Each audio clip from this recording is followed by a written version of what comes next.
Welcome to another episode of Yesterday's Capers. I'm Abdullah Moallim, and every week I'll be bringing you the very best shows from the past that the world has to offer. This week, we look back at some of the classic British art shows as we put Art Attack up against Smart. Now this is a real pick-em. And we take a special look at the show and person that started it all really, and that's Take Hart with the legendary Tony Hart. Producer Paul and I are still in different locations, but as ever, we're here to still bring you the very best shows from the past that the world has to offer. So, let's get started. And joining me, as ever, for this real battle is Producer Paul. Hey man, how's it going? I'm good, thanks. I still don't know who I'm going to go for. I think I've just about managed to figure it out, but it was a tough old week this week because some of the things where one falls short, it picks it up in so many different areas and vice versa. Oh, okay. Yeah.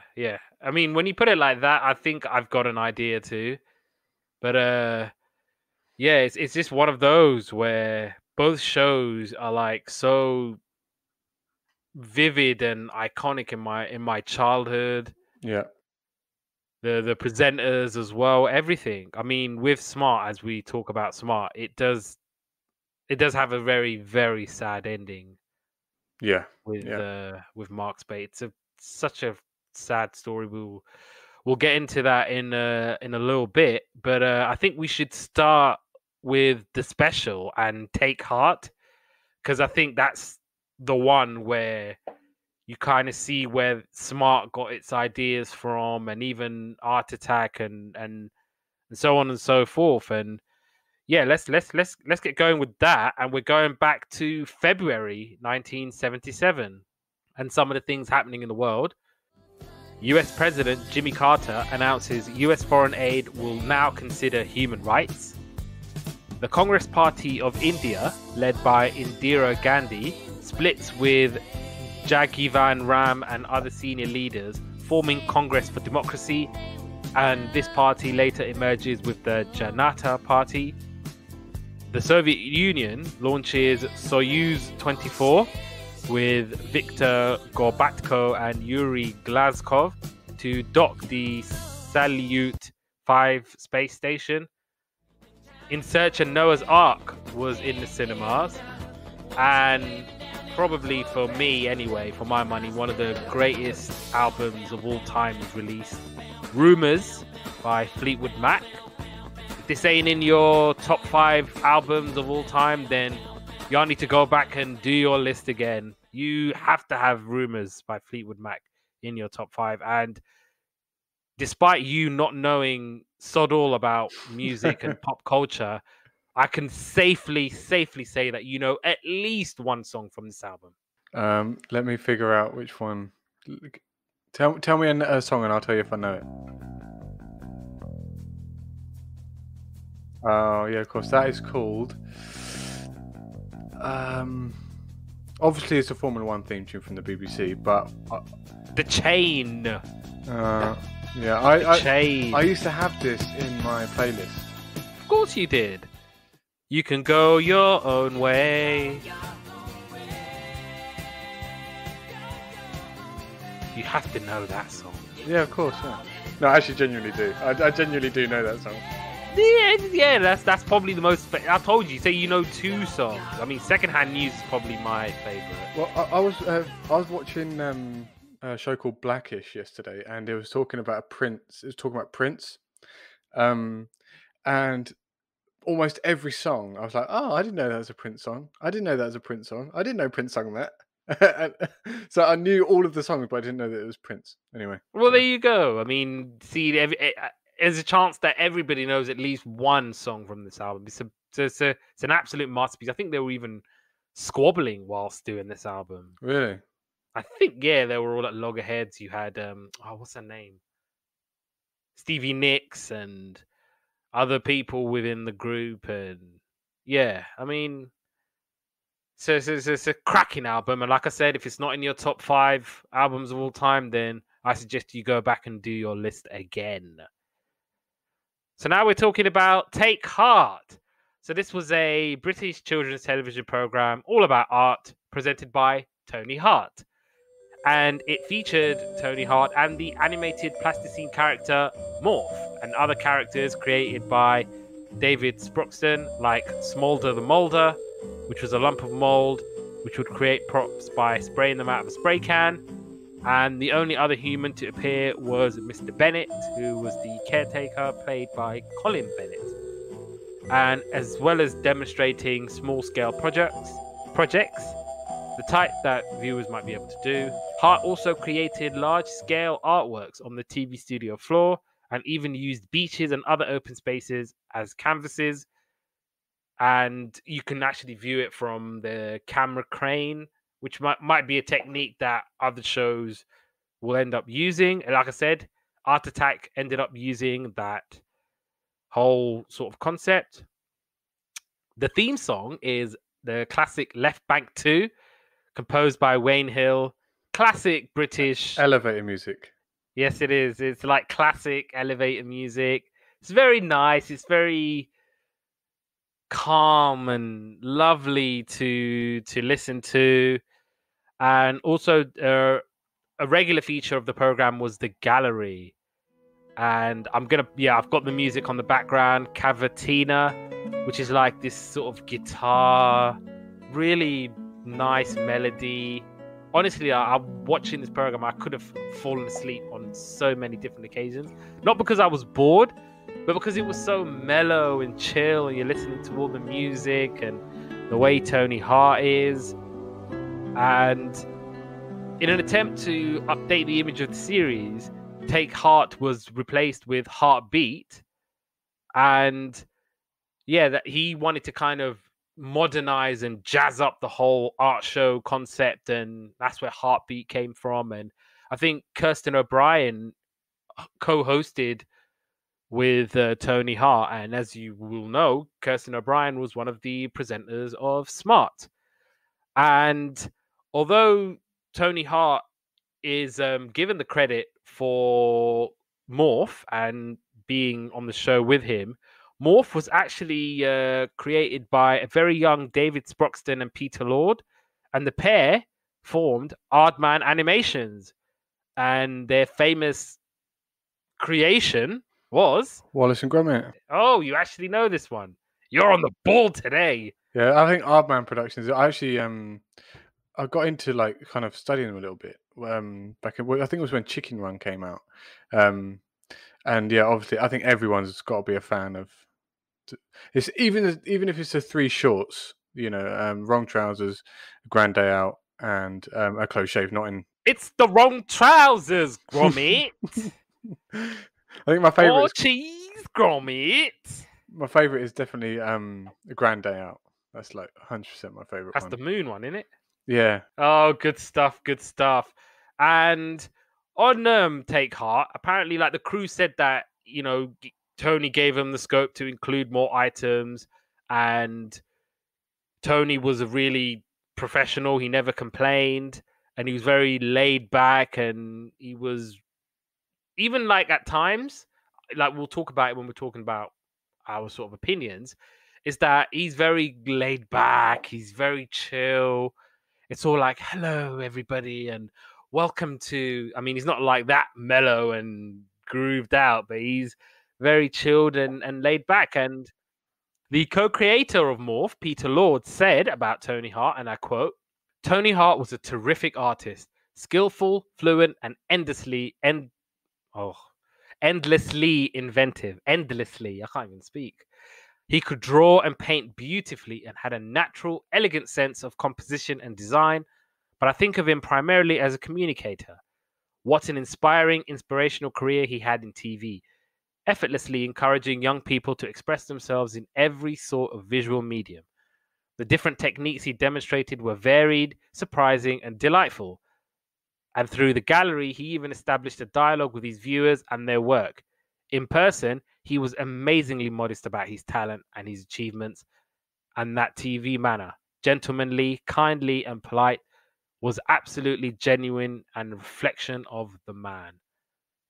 And yeah, like he inspired several generations of children to be creative Many of them actually went on to be artists in their own right, and they've gone apparently to encourage their own children to be creative because Tony Hart showed them how. And a little biography on Tony Hart before I pass on to you. He was born Norman Anthony Hart, and he was born on the 15th of October 1925 in Maidstone, Kent. He initially worked as an officer in a Gurkha regiment until the start of Indian independence, whereupon he became involved in children's television from the 1950s. And yeah, he pretty much became the face of children's television back then. And I think he even had a stint as host of Blue Peter. And his contribution to children's television include the design of the ship logo used by Blue Peter and the show's badges, and obviously being a part of the life and times of Morph. And Hart actually received 2 BAFTA awards. His first was Best Children's Educational Program, which came in 1984 for Take Heart, and he was given a Lifetime Achievement Award in 1998. He did an interview with The Times in 2008 where he revealed that he had 2 strokes, and it robbed him of the use of his hands and left him unable to draw, which he described as, and I quote, "the greatest cross I have to bear." And he passed away in January 2009 at the age of 83. In March 2009, there was a flash mob organized through Facebook, which paid tribute to Tony Hart with around 200 more figures displayed outside the Tate Modern Art Gallery. And Hart's daughter, Carolyn Ross, attended and judged the best morph in show. A memorial plaque is displayed in Hart's birthplace, the town of Maidstone, where he studied art at the town's college. And the plaque was unveiled by his daughter in May 2009 at the Hazlitt Arts Centre. So, Take Heart. I mean, let's talk about it. I mean, I knew Tony Hart because of Smart, because what they used to do sometimes on Smart, and this is, I didn't actually see this when I was watching Smart, but when Smart, they used to literally show old clips of Tony Hart, like just a random clip of Tony Hart making something, and it was one of them like, let's go back to memory lane sort of things, and that was. He gave birth to so much of like Smart and Art Attack and everything. Like, there's so many elements within this show, even directly in Smart.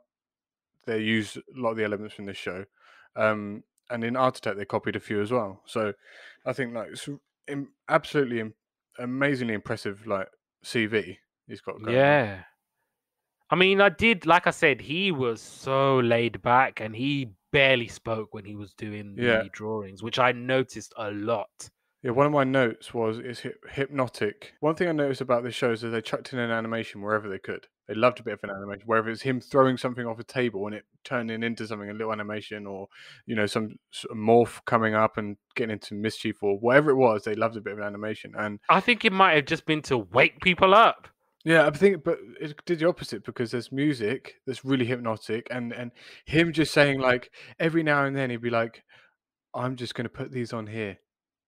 And that was it, and then he would just show the rest and like music, and or he'll say like the show will come on, and he'll be drawing, and he just quickly go hello, like just to acknowledge that the audience is there.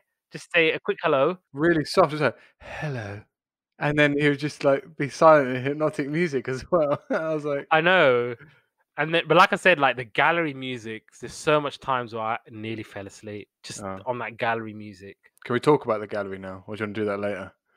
Because you know what, right? You know what? I read your comment, and you know what? No, those kids can draw. I don't care if he's 3 years old. If that kid can draw, then good for him. It's literally got like this. It's like the Mona Lisa is up there, and it's just man, like it's not the Mona Lisa. It was just.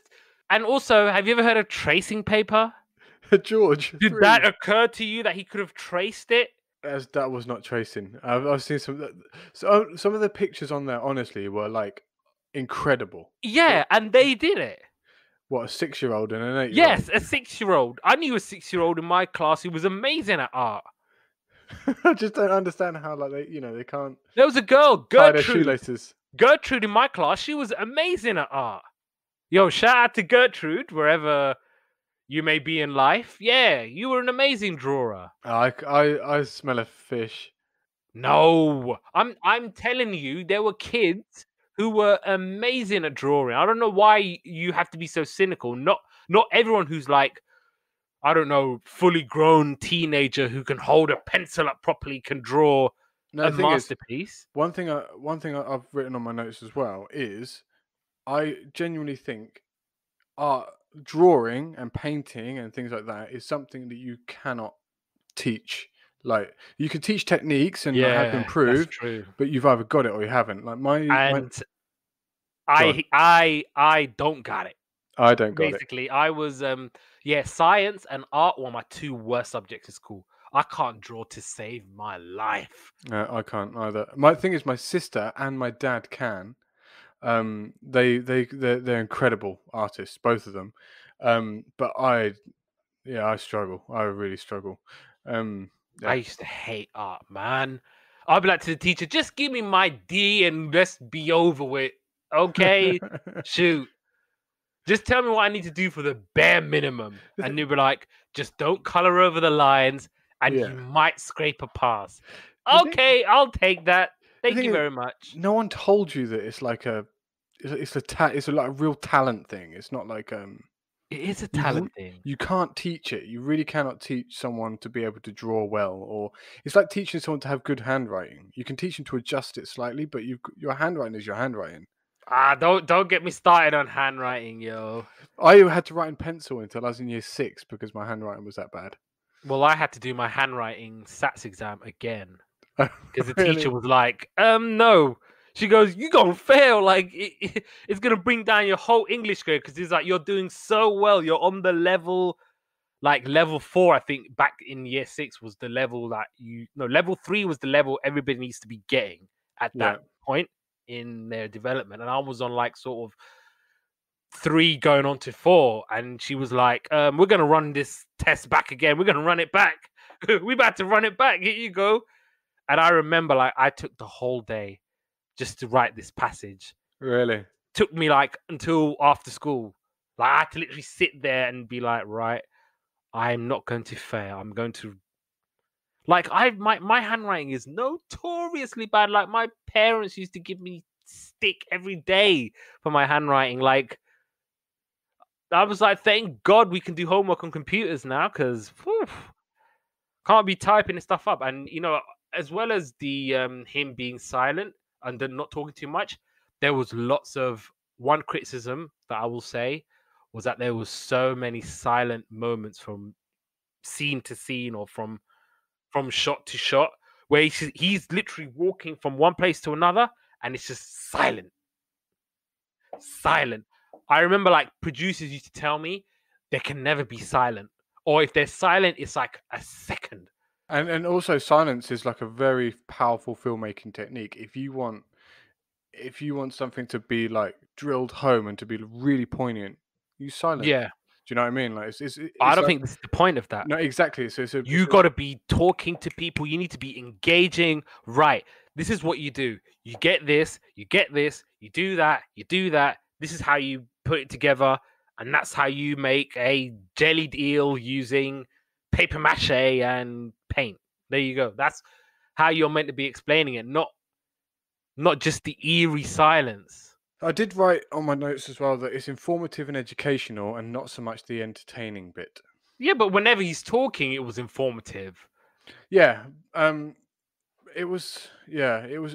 The thing is, obviously, this is the 70s, so TV is completely different. But it Yeah. was like, it was very like quiet and hypnotic. Maybe that's how they do in the 70s. Maybe Yeah, that's I could just imagine someone sitting in front of the TV, like with a very quiet household, like dad's reading a newspaper or something. Do you know what I mean? And yeah. the kids sitting in front of the TV watching this really quiet TV show. I did actually watch an episode of Heartbeat, but that was a much more upbeat, like you said before. I think Show. maybe that was because he was saying that this was very outdated.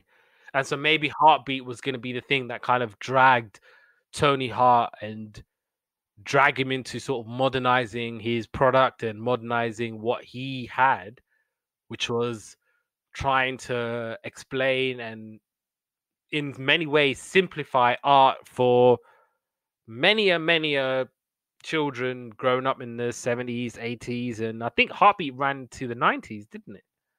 I'm not sure. I don't Because know I which think one I Kirsten watched. O'Brien was one of the guy. Yeah. I could have sworn I read Kirsten O'Brien was hosting Heartbeat with Tony Hart, so it was one of those where they needed to bring this format into a later era. So why don't we talk about episodes we watched? Chances are we watched the same. Yeah, so I the first one I missed the actual what's it called, the episode name or number, but this was like kind of a pictures with missing pictures.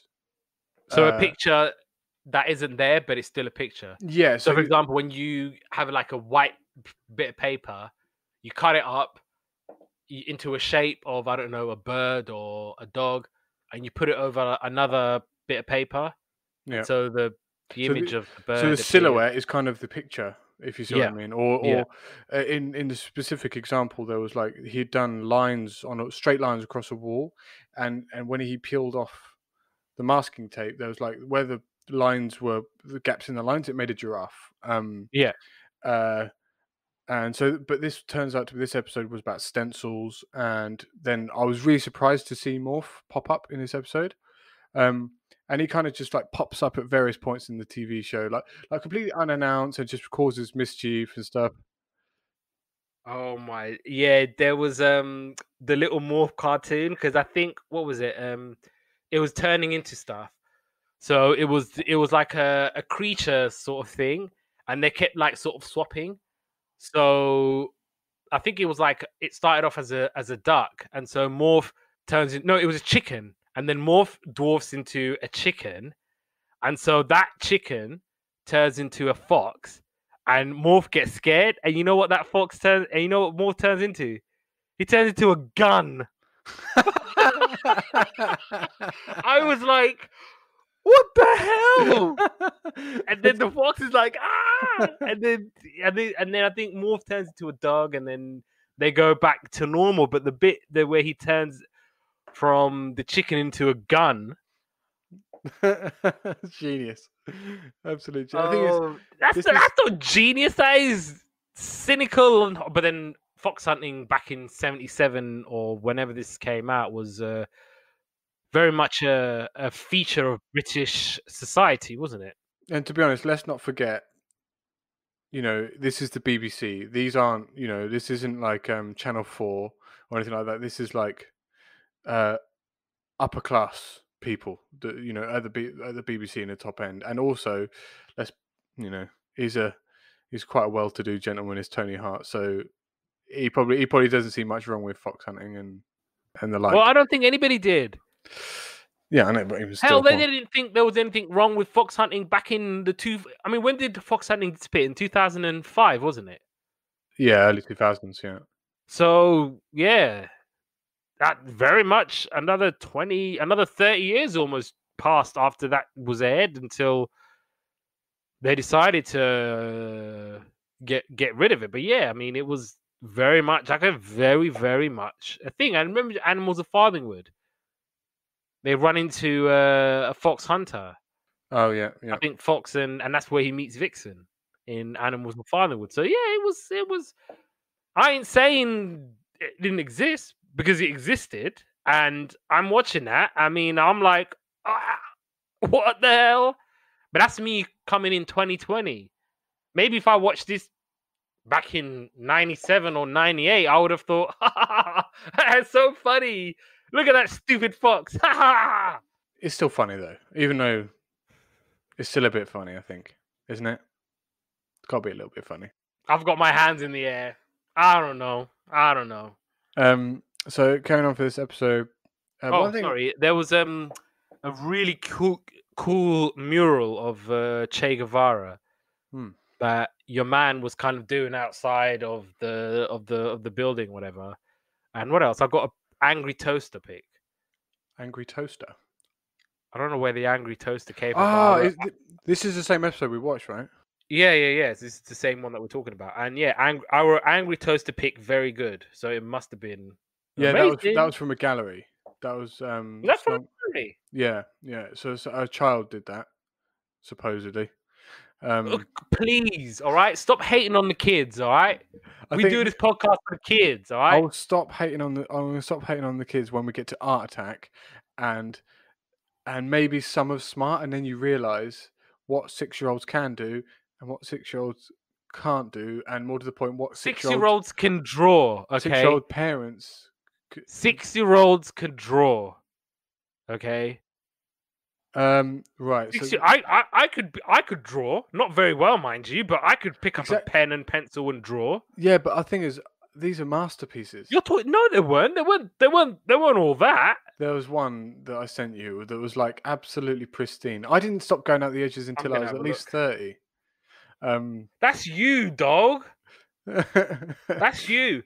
The picture you sent me from Stuart Hazelwood, yeah, Stuart. who was age 8. This is what I would expect an 8-year-old to draw. I'm sorry.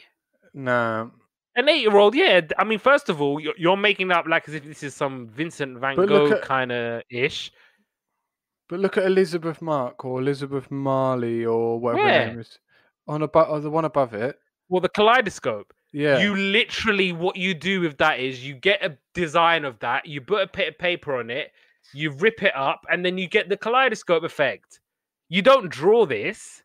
Oh, all right. I thought I'd drawn the Yeah. whole thing. No, you don't draw this. Are you sure? What, the kaleidoscope thing? Yeah, literally what you do, you get the pattern of a kaleidoscope, you Yeah. put it on a bit of paper, and then you make sure it's one of them like sticky back plastic classic British BBC thing.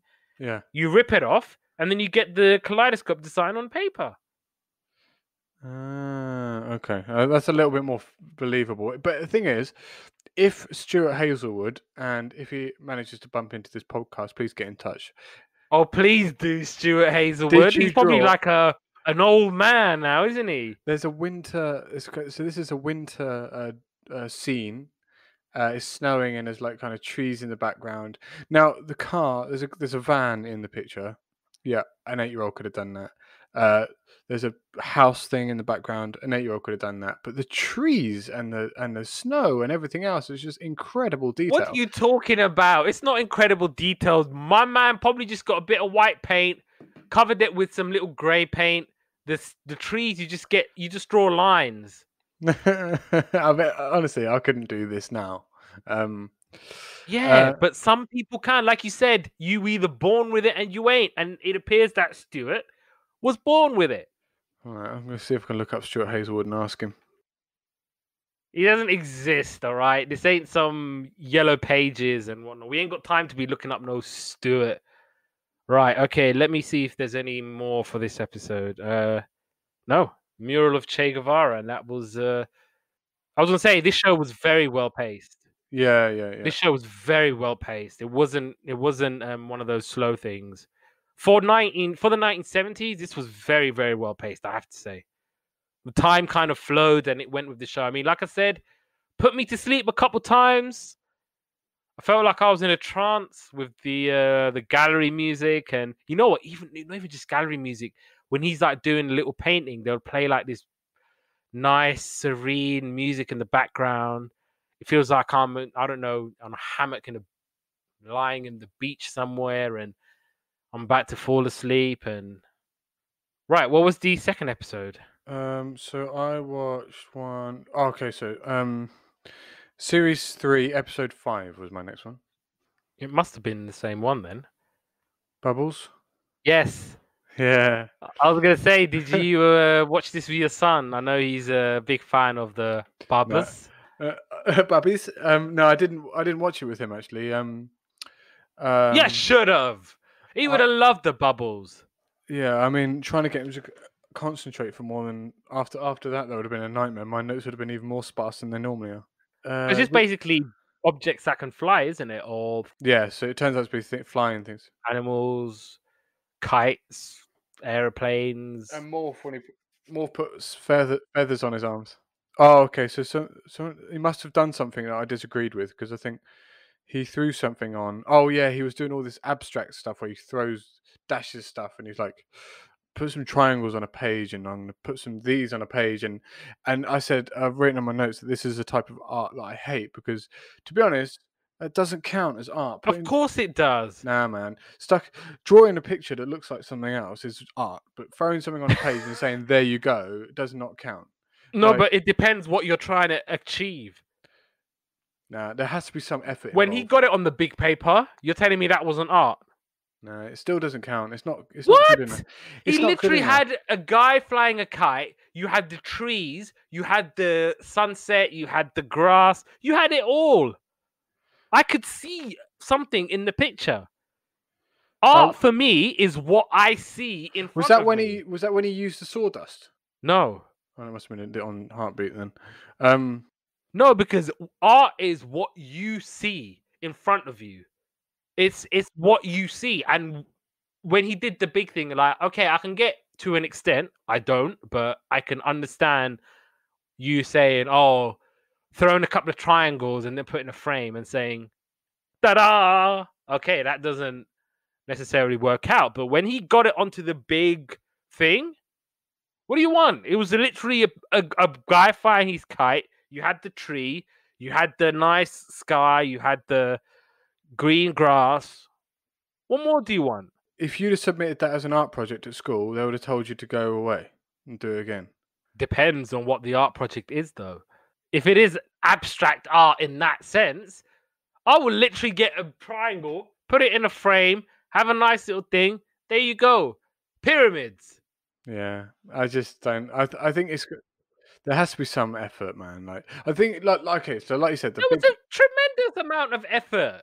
What in the flicking a in the big one there was. Yeah, in the big one, he can have the big one. I won't take that away from him. He can have that, but the one before, when you saw it, he put it on a thing and he got a frame. He goes, "Oh yes, and if we turn it upside down, oh yes, that's amazing." It's like, nah.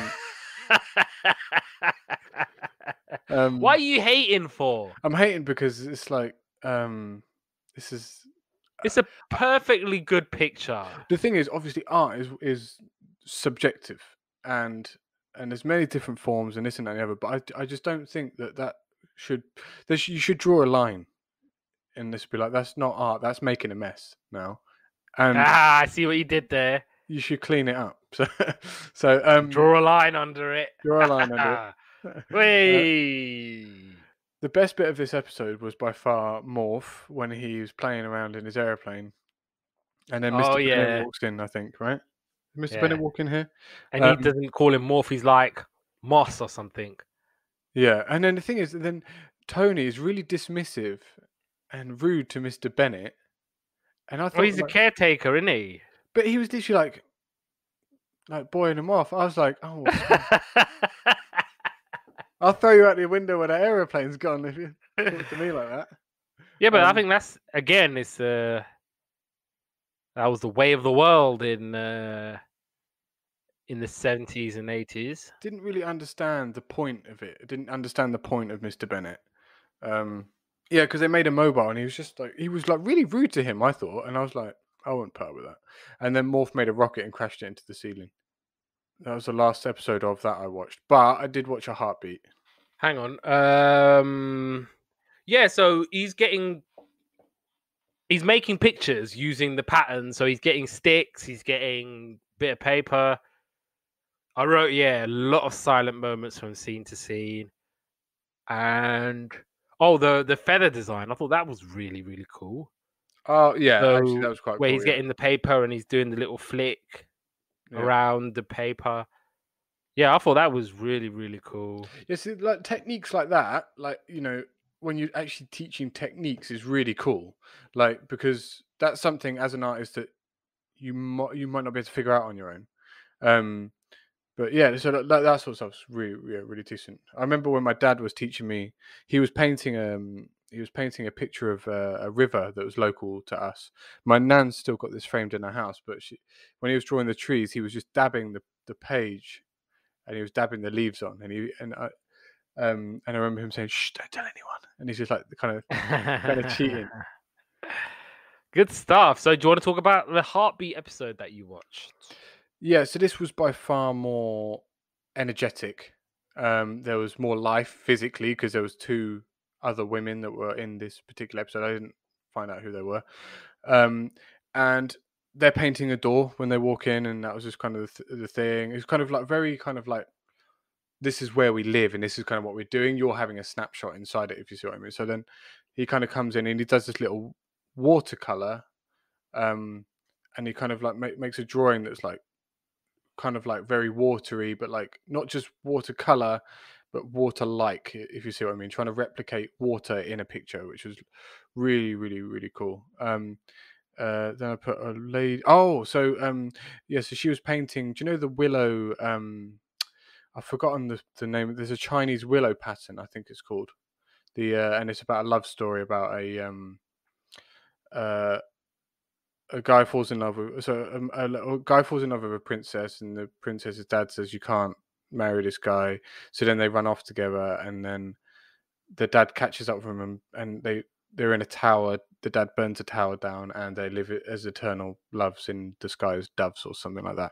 Very famous painting. And she kind Oh of, my god. she was God, what a cynical story. yeah, but it's on these plates. You know, the bluey purpley kind of plates. I know what you're talking about. The Yes, plates.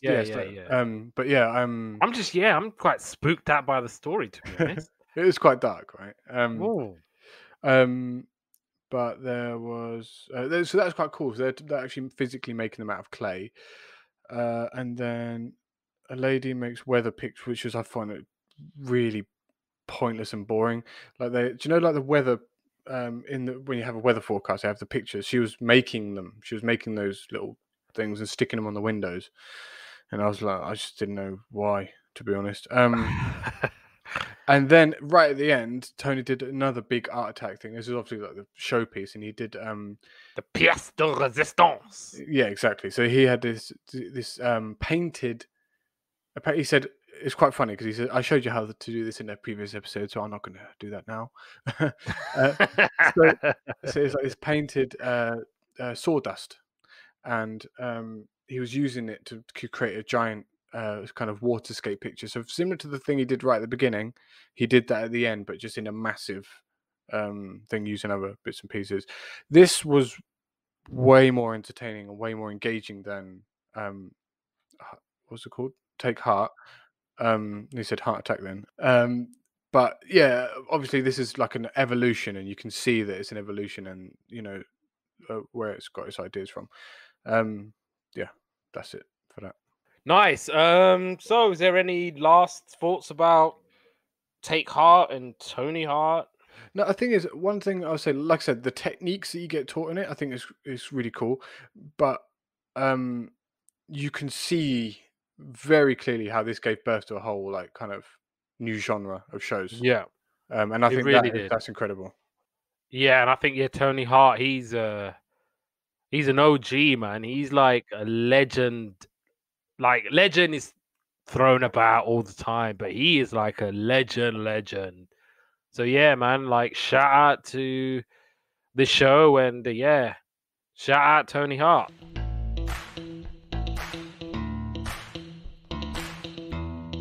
And now we're moving on to the head-to-head. I think this is probably the toughest head-to-head so far to date.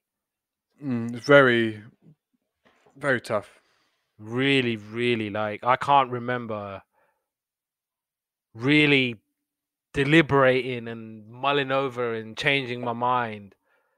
Like there's a very good chance I'll change my mind at the end of this, but I've got a show in my head, and depending on how this goes, I'm going to stick with it, and if by chance I change, then yeah. So we're going to start with Art Attack first. And we're going back to June 1990 and some of the things happening in the world. The US President, George H.W. Bush, and Soviet President Mikhail Gorbachev signed a treaty to end chemical weapon production and begin destroying their respective stocks. The mega Borg oil spill in the Gulf of Mexico near Galveston, Texas happened. The 1990 FIFA World Cup begins in Italy. This was the first broadcast of digital high-definition television in history. However, Europe would not begin HD TV broadcasting en masse until 2004. Total Recall was in the cinemas, and in keeping in theme with Italia 90, World in Motion by New Order was #1 in the charts. Judging by that wry smile, you have no idea, do you? No, I've run out of steam on this, I think. I was going too well. It's incredible that you don't know any of this. Really it is. I mean, this is like a massive song. You got John Barnes rapping. You had this classic New Order, who were one of the sort of the births of who gave birth to Britpop and so on and so forth. It's incredible. Like, it really is. But I don't know what to tell you, man. You are what you are. Art Attack. And so this was a British children's television series, again, revolving around art. And it was presented and created by Neil Buchanan. And yeah, he came up with the majority of the creative ideas. He wrote, produced the series. It was originally a TVS production, devised by 2 TVS employees, Neil Buchanan and Tim Edmonds. And they had both met each other in 1978 and worked together on number 73 and Do It. And the first Art Attacks were around within number 73, and this segment proved so popular, Nigel Pickard, the exec producer of children's programming at TVS, greenlit the pilot for Art Attack. And it was shot on location at a disused swimming pool in Gillingham, and the series began the following year. When TVS lost its franchise, Edmonds and Buchanan brought the rights to the show and produced Art Attack through their own company, the Media Merchants. And the Media Merchants used STV Productions as the ITV company to get the series onto the network. And that's how it was born. And then for the vast majority of its run, the show was filmed at the Maidstone Studios in Maidstone, Kent. And in 1998, Disney bought the rights to produce foreign language versions of Art Attack. So you had Italian Art Attack, or French Art Attack, or Spanish Art Attack. And it was a similar set to the original version. Neil Buchanan's big Art Attacks were retained on the international shows, as was the head. And the head would be dubbed by relevant local voice artists. And Buchanan also produced the artwork for the foreign versions. And he would create the pieces, and that would be voiced over by the local host. And they would show the artwork in between stages and explain what to do next. The head was a puppet stone who would humorously recap the steps needed to produce the last art piece made. And after doing this, he would usually show his creation of the previous Art Attack, most times, however, getting it comically wrong and usually bursting into tears. And he would sometimes tell jokes after the big Art Attacks. In Series 1, the head was played by Jim Sweeney. In Series 2, Andrew O'Connor. And from Series 3, having been redesigned as a puppet, he was voiced and operated by Francis Wright. And the head did not appear in Series 12 or 13 or in Series 18 or 19. And in 2010, Disney announced a new version of the series would air on Disney Junior around the world, and the production was moved to Disney Studios in Buenos Aires, Argentina, and several versions were made for each market, and they were produced in a similar manner to the previous international versions. And the first series of the new UK version was presented by Jassa Aluwalia, and Alexiv Ganman was brought in to create the big Art Attacks. And in the revived series, the head was replaced by a talking palm tree called Vincent van Coconut, and it was voiced by Tim Hibber, and it was obviously a parody of the Dutch painter Vincent van Gogh. And Neil Buchanan, just a quick note on him, born on the 11th of October 1961 in Aintree, which was then in Lancashire and now is in Sefton, Merseyside. So we was right to assume that he was from that part of the world. He's obviously a presenter, art artist, and musician, obviously part of Art Attack. And also he presented Finders Keepers and It's a Mystery, and he produced and appeared in Zap as Smarty Artie. Love a bit of that.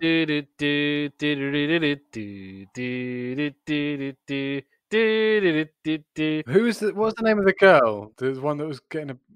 Daisy Dazia, Yeah, isn't it? Daisy Daisy. So I don't remember, but it was. I mean, this is an exclusive. We will be doing Zap very, very, very soon. It's on the list. It was a great show. It really was. And yeah, he made his TV debut on a Saturday morning show called Number 73.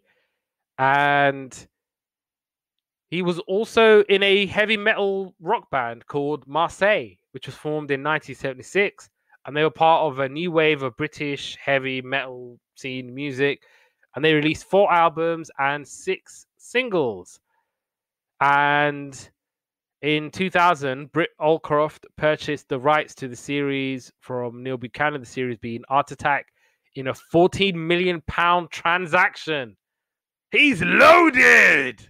And on that note, let's talk about Art Attack. This show, I love this show so much. I used to literally wait every Fridays to come home from school and watch Art Attack. Yeah, the theme tune is incredible in this show. Yes. It really, really gets you going. One thing I really like about the show, I want to kind of just say it straight up, is that it's a really cool show to get kids like creating stuff and to make stuff and to be physical, gluing stuff. Because I think it's separate to like drawing. I think almost anyone can cut up a piece of cereal box and stick it together. This is so much more accessible. And one thing I've really liked about the show is that it's like really poor kids can do it and rich kids can do it as well. Like there's no like, it's not like there's nothing to stop the kids doing it, if you see what I mean. Like a little bit of glue and an old cereal box, doesn't matter what it is, or if you haven't got this, use this. And I found it like really accessible, like really, really cool show. Absolutely. I mean, like I said, I used to run home from school when it would be the day of Art Attack, and yeah, like you were saying, this is one of those where it can transcend everyone, really. Like it doesn't matter who you are, how old you are. Well, how old you are, of course, but it's one of those where everybody can get involved, as you said. And we were talking about last week with Zaboomafoo and how the presenters were just crazy, like just for doing the most for no reason. Like with this show, like Neil Buchanan, he was very enthusiastic. He was very happy-go-lucky, but he was doing that in a way where it wasn't too overbearing. And it wasn't condescending either. No. And he would just be like a really nice guy. And it was one of those where, he was a massive TV personality. And I loved watching Art Attack. Yeah, me too. And even now, revisiting it, it still like completely holds up to what I remember. Oh, yeah, definitely. I still really enjoyed watching the episodes. Theme tune still got me going. That little head thing still made me laugh. And I wasn't enamored by Head Boy. I thought it was funny, but even like I remember as a kid really liking the Art Attack presenter. I thought he was like a really important part of the show. I thought absolutely it was great. I looked to watch maybe the newer versions of Art Attack. So I was like initially when I'm planning out what I'm going to watch and when I'm going to watch it, I did think maybe should I watch the new Art Attack, and then I just thought nah, Art Attack is Neil Buchanan. Yeah, see, I watched one episode of the Disney one, and I'm gonna let you finish, y'all. Like the new presenters, I'm gonna let you guys finish. But see, I'm exactly the same as you. So, like one thing I thought when I was watching it, and I'm not sure if I wrote it down or not, was why call it Art Attack? Because Art Attack, like you said, is it's synonymous with Neil Buchanan. Yeah, and I thought you could have an art show. You're Disney. You can create anything you like. Exactly. Why do you need that? If you see what I'm obviously the name. I just think because of the name, isn't it? Yeah, the name, the brand. But they could have created anything and people would have watched it. Do you know what I mean? I guess, but I think the name Art Attack. It's an institution. Hmm. It's an absolute institution. The thing is, And for them, instead of coming up with a name, instead of coming up with a brand, a concept, yeah, it's true. treatment, this, all of that, we just got here you go, Art Attack, boom. We'll use a similar-ish kind of set. We'll have the red and the yellow Art Attack writing. It's all there. Yeah, maybe that these new presenters will be the same as he was for them in the future. No, but Art Attack is Neil Buchanan, and what else is because he was such a massive part of CITV in the 90s and why it had the jump on CBBC for most of the early part of the 90s, I think. Yeah. I think Agreed. CBBC versus CITV needs to be a podcast, doesn't it? Yeah. I know which side I'm on already. But it'd be good to do some research about it. I was one side and then I jumped and I literally didn't go back. I'm CITV and I think I'm through and through. I don't know, like for some of the shows, I did go down with the ship with some of the shows, but then eventually I was like, yeah, CBBC just seemed to have better programming.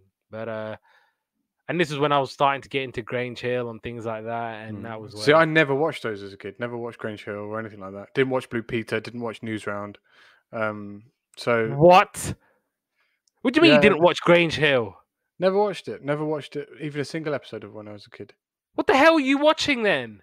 CITV was over by the time Grange Hill came on. What time was it on? Because Dad was probably home and we weren't allowed 5 to watch o'clock. it. Oh, I don't know what I was watching at 5. Maybe I was having my dinner. I don't know. Anyway, yeah, I definitely did not watch Grange Hill. God, yeah, you're gonna get me all distracted. Let's talk about episodes of Art Attack and not Grange Hill. Right. So this was obviously the pilot was enter Neil, who looks 10 years old. Like he's so young, and then a bit of a dodgy name, but Plop Art. Yeah, Plop Art. I had that written down. I mean, it's not the nicest name, but I guess it's a bit funny for the children and stuff. And one thing I know, and I wrote down here, and obviously this is a pilot, so this is kind of a running theme, is that even in Heartbeat and Take Heart and stuff, they love a bit of poster paint. I'm not entirely sure what poster paint is, but they always seem to use poster paint. It's like, just get a bit of poster paint and poster paint and poster paint and poster paint. Because it's cheap. Oh yeah, but I didn't even know like what it was. Like, so is it the smelly stuff that you get when you're at school? You know the smell of paint when you're at school. Yeah. Anyway, it's dead cheap, isn't it? Yeah. So which is again to my other point about being accessible. So they put paint in egg shells. Does you break a little bit of egg out, and one thing is good as well. He didn't say to waste it. He said like put the egg in a way later or something. Yeah, exactly. Yeah. I like that. No, I did. I like that because one of the kids where like say if you have just get the eggs. But but Mom, Neil Buchanan told me how to do it. He told me to break the eggs. No, exactly, and he's just like and save himself in court. Yeah.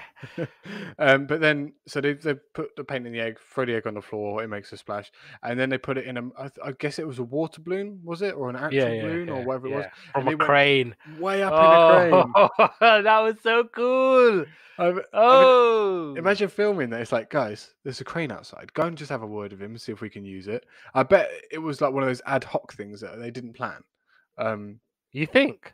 I was just thinking maybe like because I was just thinking, should we just do it outside on that crane? That'd be fantastic because this was a pilot, right? It could have been any. It still had STV Productions, so I'm pretty sure they did the legwork and got everything in place. Either which way, it was super cool to see the crane go up and like him just drop it off. Yeah, and then it showed. Then it goes to the bust, which was a different bust to the one I'm familiar with. Yeah. And it was kind of like there's kind of like thing going on between him and a gallery security guard, like which I found quite funny. I found it was sweet enough. Then they did like this cartoon tutorial about faces and expressions and stuff like that. And again, this is kind of a thing where you don't really need to be good at drawing. Yeah, so it's just like literally all you need is a line and a circle, and I thought that was quite a cool thing. So you don't have to be good at drawing. You just do this, and that looks like that. And I thought that was quite cool. Then they did a wood sculpture, which I thought was amazing. So they're literally like, oh, you don't have to always draw on a paper or whatever it was. And then this geezer just rips out a chainsaw and just starts sawing up his log and makes a chair out of it. Oh yeah, that was cool. I was like, That was really, really cool. I like that a lot. I mean, I thought he was doing a strawberry for ages. Like, I thought it was, Strawberry. yeah, until he turned it upside down and it was a chair. I was like, oh my God. Yeah. Don't try this at home, kids. Don't be Yeah. getting no chainsaws and making stuff with it. Oh, so they did. Then they did this. They did another bus thing. I didn't write what that was about. And then they did this drawing tutorial, which was more psychedelic negative. I wrote psychedelic negative. I wrote exactly the same thing down. And it was Diana. Yes. And So it's using the light and darkness. Yeah. So you kind of like color in the dark bits and leave the white bits, and then when you trace it, it kind of looks really cool. And one thing I wrote was I hate felt tips, and if I ever rule the world, which was quite unlikely, I'll ban them. Oh yeah, I remember you didn't like the Rosie Gym. I'm like, why do you have to do that? What have you got? Yeah, remind new listeners why you don't like felt tip. It's just the noise of a felt tip on paper, especially when you press too hard. It doesn't make a noise. Honestly, it's pretty much Unless you're trying to make a defined line. Yeah, I just where can't you have stand to it. actually use the paper. The noise on paper, felt tips on paper, absolute no. I will not listen to it. I will not have. My son is not having felt tips. He can use them at school. He can do what he likes there, but he will not have them in this house.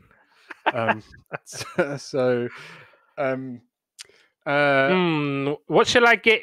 What shall I get for Easter for Eid? He'll be staying with you. I saw this nice felt tip pen collection at WH Smith. But that's the thing. Or like, any of the other cool stationery shops. You go in the shops and there's huge packs of felt tips, and it's like, no. Because people need to use them. Yeah, I think is they can. That's anywhere else but my house. But the big art attack after that was a puppy. The pièce de résistance. And it was the puppies, and they're using loo rolls. Like I guess maybe it's a throw to the Andrex commercials. That's what it was. And then one thing I really liked about this was the kids saying like it was so rough, it was so like ropey, but I loved it so much. Was the kids holding up some Tatiel drawing, and it was like I'm Stuart Hazelwood. I'm 8 years old. But yeah, so it's kind of like a. I think it was just thrusted upon them, wasn't it? Yeah, but the thing is, it was that like you'd never ever get that on TV now because it's too rough. Do you know what I mean? But this was literally like shove a camera in their face. Kids got to be polished now, aren't they? They've got to be able to, string a whole sentence along and exactly. You can see them kind of looking off camera to their mums, like, what do I say now?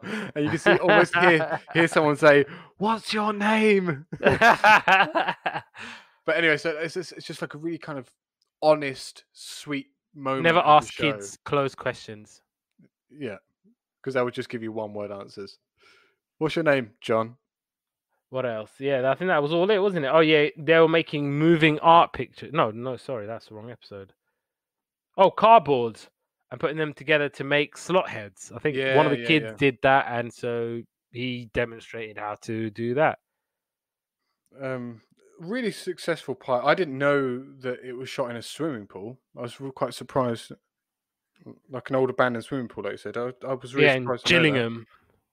I know. I think they kind of did. The pilot there, and then I think STV kind of took it on and said, "Have this nice fancy studio on the house." Oh, cool. Yeah. I mean, it was cool. Really successful first episode. My next episode is series 3, episode 1. So, don't know where you want to go. What year was that? I don't know. I don't have a clue. And let me just I Google know it. my one was 1996. Cool. So this one was about was like the first of all he had his massive paint and he was kind of drawing big circles, and then he was getting a massive thing and kind of quickly dipping it in the paint and pushing it out, like flicking the paint kind of thing. It made a really nice effect. Um, and then he kind of did a little one, said, "Look, you don't have to do a massive one. You can do a little one if you want. Look how cool it is," kind of thing. Then he did shows the kids some cartoon techniques, and it was like this is how to draw like movement, or this is did your one have the boxes? Did he draw a box and it was like draw a Bassadol box? Or was it this one? Cool. Yeah. So this was the one. So he had a box, and he says this is how to make it look a bit more battered, and he like squiggle the lines and make it like bruised and ripped and stuff like that. And he did the same to a person's face, and like you had the same face, but he made one like kind of battered and bruised and stuff like. And it was like quite like again easy things to copy, which was quite cool.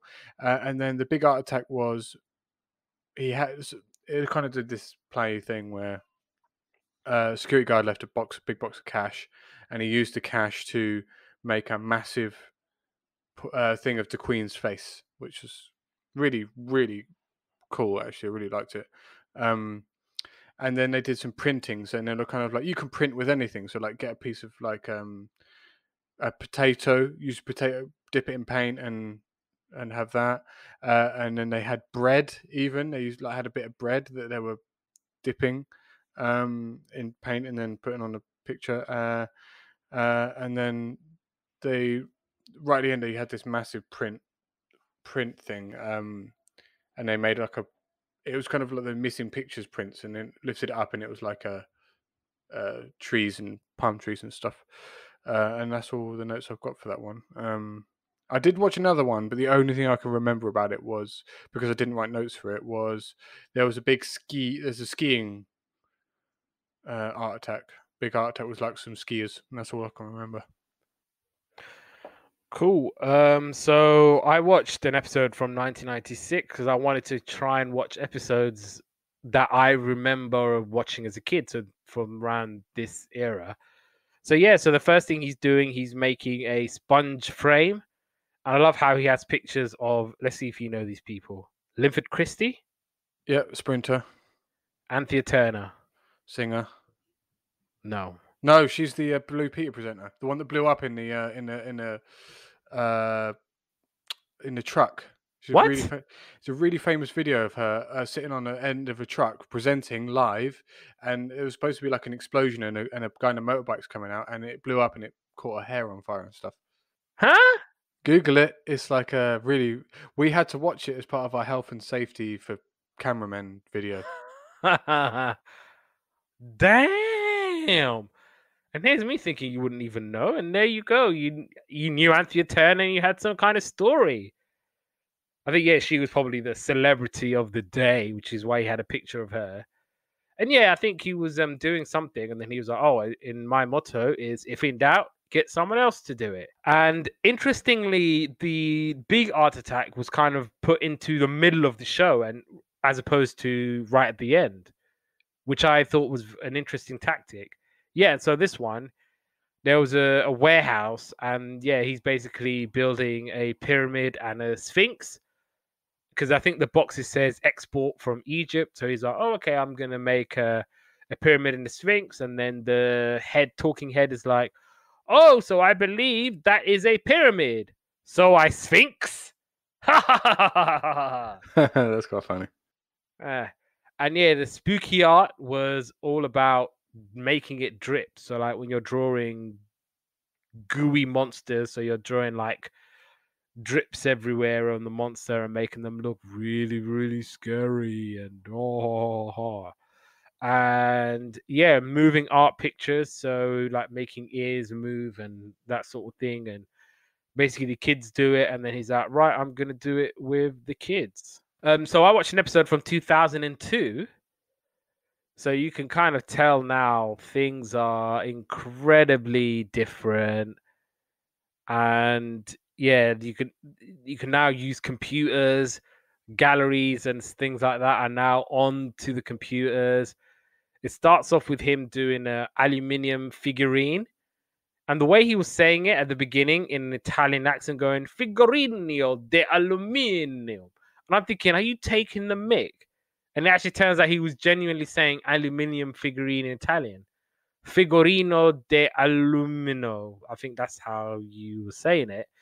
And yeah, the big art attack, which was right at the beginning of the show, it was a fairy tale scene from Cinderella. So this actually looked really, really cool. So he's getting bits and bobs, he's making it and he's designing it and he's making the castle and so on and so forth. Then he's talking about drawing teeth. So the best ways to draw teeth, whether they're smiling or not. Again, and the last thing I wrote was about making a frame for pictures. So this was actually making a frame by using bits of paper and poster paint and whatever gimmicks you want to use for any British art show. And the last episode I watched came from 2007. So this is probably, I think, his last year of doing it. So again, there was a lot of changes to the show. So one interesting thing was called the 4-part attack. So this was an elephant notice board. Now this looked incredible because it genuinely looked like an elephant. But one thing I'll say that it did not take 4 parts to do it. It took a million parts. I don't know why they called it the 4-part attack. I actually wrote down 4 steps to do it. So first, you make the elephant by getting a bit of newspapers and you scrunch up and you make all the objects, whatever. Second part, stick it together using sellotape. 3, paint it. And 4, you make the notice board or the notice sign. And that's how you do the 4-part attack of an elephant notice board. And the big art attack was making cheerleaders from using pom-poms and old PE kits. Again, there was something about pictures with light and shade. So this was a really, really interesting technique of how if one side has light, the other side is going to have the shade. Again, as I said, the art attack gallery was on the computer. And they're talking about like print designs and how you can kind of make a picture using all of those. And yeah, he was making a lot more stuff based on drawings from the gallery. And one of the things he does again, which was really cool, which was making a television using cardboard box. But you know, the one big difference I noticed, instead of him actually talking to the audience, going, "Right, gang, this is how you make it. First, you get the box, then you get then you get old yogurt cups and straws for the antenna." It's literally a voiceover now. So it's going a voiceover's talking over, have a little bit of music, and then he's basically just doing it. So you can just tell. I think that was ways that they thought, right, we need to Save a bit of money and yeah. If he, as long as he's not there doing it in person, then we can, I don't know, save some of his travel expenses and what have you. And yeah, those were the episodes of Art Attack I watched. Now you said you watched the new one. yeah. So I watched an episode of. I didn't really write notes on it, but I watched an episode of this Disney one. It looked very modern, Yeah, very like the t-shirt. Sorry, the jumper and the uniform is kind of exactly the same. Um, yeah, Same because kind of it's the brand. yeah. Got to keep it on brand. But again, it was like one of these things where it had like the same format, really, usual stuff in the shows, but it was maybe it's just me and it's the nostalgia that I'm carrying around, and it's just like it's like I said, I don't know why this had to be called Art Attack because with Art Attack comes like a level of clout, like it's not. But it's because that clout they used the name Art Attack instead of coming up with a whole new name. Why am I gonna hire a bunch of writers and script writers to come up with a concept when I've got one right here for free? Yeah, I mean, the thing is, obviously, you and I are no longer the target demographic or for this Yeah. show. So they don't care that we don't like it because Neil's not on it. So um, you know, and that kind of thing. I hope the kids are liking it as much as we do, and maybe their presenters are them going to be the new Neil and whatever. But for me, Yeah, yeah. I was like, this is not Art Attack, and it's not good, and I was like, and I was in a huff about it. So yeah, Nothing against the presenters, by the way. no, Nothing absolutely against not. them. I ain't got nothing on them. You know, you guys do your thing, man. Do Art Attack. Get your This is all about how good Neil was, to be honest. yeah, yeah. Like get your Art Attack on. Get your Disney Channel on. Like the presenters got nothing but love. But even hell, I'd even love to come and talk with y'all. But yeah, like you said, that ain't Art Attack, man. That's just a show that you guys are doing about drawing. Agreed. That's the measure of the man. That's the measure of Neil Buchanan. So yeah, shout out to Neil Buchanan and Art Attack. You were a key component in my childhood, and yeah, we loved your show, man. And last but certainly not least, Smart. And we're going to October 1994. Again, no shows in September. And some of the things happening in the world. Palau gains independence from the United Nations Trusteeship Council. The President of the United Nations Security Council says that Iraq must withdraw its troops from the Kuwait border and immediately cooperate with weapons inspectors. The NBA shortens the three-point distance to a uniform 22 feet in an attempt to help offensive players score more. Stargate was in the cinemas. And All I Want to Do by Sheryl Crow. I was about to say Cheryl Cole. Sheryl Crow was number one in the chart. Sheryl Crow is a completely different singer. Is this the All I Want to Do Is Have Some Fun song? How the hell do you know this song? I don't know. How do you even know this? I don't get it. You don't know the biggest songs out there in the land, but you know All I Want to Do by Sheryl Crow. I don't even know why I know this. It's very familiar right now in my head, so I think it's on something. I mean, bless her heart, she does a really nice version of First Cut is the Deepest by Elton John. Cat Stevens. Damn it. Elton John covered it though, right? I'm sure he did. I'm sure many of them did.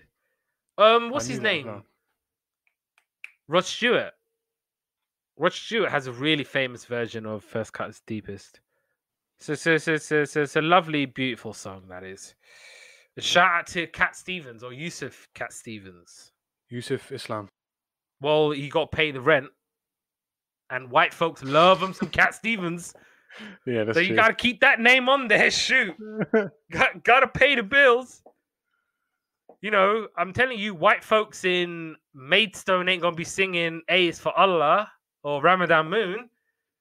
Yeah, they're going to be singing First Cut is the Deepest and Moon Shadow. Yeah, Ash and I saw him perform live, actually. Yeah, that's absolutely incredible. I'd love to go and see him. He was, I think it was like his first live show in like 25 odd years. And it was literally just me and Ashraf and a bunch of white people who were like, we go see Cat Stevens. And he was doing like some of his like nasheeds and stuff like that. But as well, he was doing his classic stuff. Yeah, he was, Peace Train and The Wind and Moon Shadow and First Cut is the Deepest. He was doing all of that. Yeah. It was like, you gotta pay the bills. Anyway, so let's now go on to Smart. So this was a CBBC TV program based on art, which was recorded at BBC Television Centre. And yeah, it kind of they noticed the success of Art Attack and thought to themselves, we'd like to have some of that. So let's give it a go and let's try and make a program of a similar nature. And the format was a lot similar to Tony Hart programs such as Take Heart and Heartbeat. And the original theme tune was composed by Kjartan Poskett, who was famous for the murderous math series from the books. Math. Why did I say math? Is that the same to Horrible Histories? Murderous maths. I don't know, maybe. It does sound like a Horrible History thing, doesn't it? Horrible Histories. Yeah. Murderous maths. Spooky science. I don't know. But Yeah, so that was that. And yeah, so the success of Smart actually allowed it to go off into doing lots of spin-off series, such as Smart on the Road and Smartinis, which was like, again, it was a thing where it was Smart, but for a lot younger viewers. And also there was a special episode, Smart Africa. So this was coincided with Africa Week on the BBC. I'm not sure if that's still a thing now. Doesn't ring a bell. You get a month now. And in 2007, the newer series had a format mixing some of the old segment with new ideas. And yeah, so what they would do is they would try and crowbar cartoons in just to keep people engaged and whatnot. The presenters of Smart, so you had Zoe Ball, Jay Burridge, and Mark Spate, who started off in 1994. Then Josie Darby came in 1996. Kirsten O'Brien joined in 1999, along with Lizzie Botham, or Busy Lizzie. Susan Ribeiro was there in 2002 2003, and Mark Fischetti joined in 2007. And we put it off for long enough. I think we should try and talk a little bit about Mark Spate. Okay, so he was born in Sideston, Staffordshire in 1965. He left school at the age of 16 to become a cartoonist. And while he was working at television set construction, he heard of auditions for a program based on children's art. And yeah, so following a successful audition, he met co-presenter Jay, and they both obviously go on to present the first edition of Smart. And he became really, really close friends with Jay. And from his art studio in West London, they would create all of the art content for Smart. And Jay had said at the time, and I quote, "We would bounce ideas off each other all day until we had developed on almost telepathically linked knowledge of what made each other laugh." And some of the other things that he starred in. So he was part of a Saturday morning show called Scratchy and Co, which I loved so much growing up. Absolutely loved Scratchy and Co. It's basically like, I think it was like a live and kicking sort of show, but it was literally just him and a little puppet fronting that show. And some of the other stuff he was in, so Timmy Mallet's Timmy Towers, Beat the Cyborgs, Name That Tune, On Your Marks, Inside Out, and History Busters. And I think that won a Royal Television Society Awards. He was also involved in charity work. So he was president of the Muscular Dystrophy Campaign's Young Payment Artist competition. And it ended up lasting 8 years after originally being a one-off. He was a spokesperson for Childline. In 2007, he was the presenter of the Muller Big Art Project for Comic Relief in Trafalgar Square. And yeah, he was apparently also a contestant on Gladiators, which I would love to see the link of that. I'm gonna have to have a look that up now. And whilst presenting the show See It, Saw It, he met his fiancée, Natasha Collins. And Natasha Collins, she was a TV personality and actress, but she got seriously injured after being hit by a car in 2001, and she had to actually leave the show. They began dating in 2003, and they got engaged in Barbados in 2005. And the plan was to get married in fancy dress. And Mark Spate had even said that the wedding might feature monkeys, which was his favorite animals. And on the afternoon of the 3rd of January 2008, Mark Spate had called the emergency services after waking up to discover Natasha Collins' body in the bath at their St. John's Wood flat in northwest London. Spate had told the police that he and Collins had spent the previous evening partying, drinking wine and vodka, and taking cocaine and sleeping pills. Initially, Mark Spate was arrested for suspicion of murder and supplying Class A drugs, but ended up being released on bail. And in April of that year, 2008, the coroner recorded a verdict of death by misadventure in relation to Collins, and the cause of death was cocaine toxicity and immersion in hot water. And according to the consultant pathologist, the and also the inquest had found that she had taken very significant amounts of cocaine with sleeping pills and vodka, and that she had suffered 60% burns to her body, including her tongue.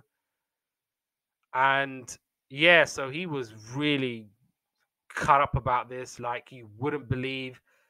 And then also you had the whole stigma attached of him being accused of killing the love of his life. And it was one of those where he was meant to meet Natasha Collins' mum for coffee, but he never showed up for that. And then he was reported missing the following, like he was reported missing when he didn't turn up for the meeting. And his mother and the mother of Natasha Collins had made a public appeal in which they urged him to make contact. And on the 13th of April 2008, his body was discovered hanging from the roof of Macmillan House, adjacent to London's Paddington Station, hidden from public view 6 days after he had died. The discovery was made by railway workers, and British Transport Police confirmed that the body was Mark Spate, and a post-mortem confirmed the cause of death as hanging. The report of Mark Spate's death on Newsround provoked complaints that it upset younger viewers, even though the program had avoided the use of the word suicide and had instead reported that police don't think he was killed by anyone else. And initially what had happened was, following the death of his fiancée, Natasha Collins, and yeah, because obviously at the time people thought it might have been him. It could have been him, but it wasn't him. And CBBC like took off all of his shows off the TV, and as a result, I think Mark Spate was like, you know what, I can't do this show anymore, because obviously he was there from the beginning, and he probably would have went down with Smart whenever it went down. So it wasn't a case of him ever giving it up, but it was because of the loss and because of the grief, he was unable to continue. And once obviously the truth had come out to light, and then obviously his sad passing, a special tribute to Mark Spate was also broadcast along with this format, and guest presenters would appear each week to assist the new presenters. And I think Kirsten O'Brien and Mike Fischetti actually stayed on to the show until it came to an end in 2009. So any thoughts about Mark Spate and what he meant to the show? Because he was a big part of it. Yeah, I mean, he was in it from the start, and it's like he was just part of the furniture, really, wasn't he? I mean, you Yeah, can't really. absolutely. I don't really know what else to say, because I remember reading about this when it happened, and it's just tragic. It's just absolutely tragic. Like, obviously, there's so many failings and like support and this and that and the other, for because obviously what happened to his fiance was horrendous, tragic for him, tragic for her family, tragic for everybody, and then what happened to him is just like, it's just yeah. I have nothing to add, because it's just tragic. Yeah, I mean, it goes without saying, I thought he was a magnificent drawer. I thought he was Yeah, yeah, incredible. Some of the stuff that he drew, I'm watching it, I just thought it was absolutely unreal. And like just the talent that he had, it was unreal. And even back then in 2008, like I think we've come such a long way in trying to understand mental health and depression, especially among men within our age group. Because the one of the biggest killers, if not the biggest killer of men our age, is suicide. yeah, And yeah, even back then, we may have not tried and figure it out, because a lot of the time was, why would anyone be depressed? Man up, get on with it. yeah. Look at all the money he had. Life's tough. Yeah, you got money. You're a famous presenter of a TV show. You got money. Yeah, life sucks, man. We all got problems. get up and live to fight another day. And it was even that, like back then, like when I was reading the story, and you're reading about how his fiance had tragically met her end, and you couldn't help but think like, hmm, she's dead, you ain't dead, both of y'all on drugs. Yeah, it looks a bit dodgy, mate. And obviously Yeah, that stigma, that whole thing, just kind of, and they're like, oh, they were on drugs, so whatever kind of thing. And it's like, no, this was not intended to happen. People can do what they want in their own time and whatever. Like, we shouldn't be judging that. But it's like that whole thing, as well as, yeah, like because there is such a thing as like dying of a broken heart, and the grief is so real and so unbearable. Your heart can just give up, be like, well, why am I going to carry on? yeah. I think it just goes to show how much failing there was to support him in his hour of need. Like, um, I mean, it's all very well the BBC dropping all of his programs and cutting all ties, like they never even knew each other existed. Um, that in of itself is a very tricky thing to deal with, because obviously you want to distance yourself from bad press, but also, I um, don't think they but cared I to think that look for they the facts. no exactly, but I think they had a duty of care to look after him. Maybe they were, because I don't know the details of this, Yeah, I obviously. mean, but the Uh, whole thing was because it was like I don't know, like it's really like you said, it's really difficult because it it looks on the outside when I'm reading it, he didn't get that help because he was yeah, literally handcuffed, arrested on suspicion of not only of murder. the drugs but of killing his fiancee. Yeah, I think obviously, well, we can clearly see now that he didn't have enough um, support. And one thing that you can say as a positive from now is that there is a lot more awareness about, especially men's mental health, and Yeah, support groups and things like that. And yeah, it's still obviously it's still an issue. yeah. Um, I mean, and but also yeah, what I wanted to kind of say was with Mark, it was like it was at that moment when there should have been people rallying around him because he obviously loved this woman to the very, very end. And I think he left a suicide note for his parents and for Natasha's parents. And I think the kind of the main line from it was, I just cannot contemplate life without her. I just cannot carry on without her. Like, this is insane grief. And that is where this is the end for me. And he kind of came to that conclusion. And it was if yeah, if maybe the BBC didn't sack him, maybe if they looked at the facts and looked at everything that happened, because he didn't deny that that night he was taking drugs and drinking or whatever. He didn't deny any of that. But it was like, yeah, she went to have a bath, and it was one of those things where with her insides mixed with cocaine, mixed with sleeping pills, mixed with alcohol.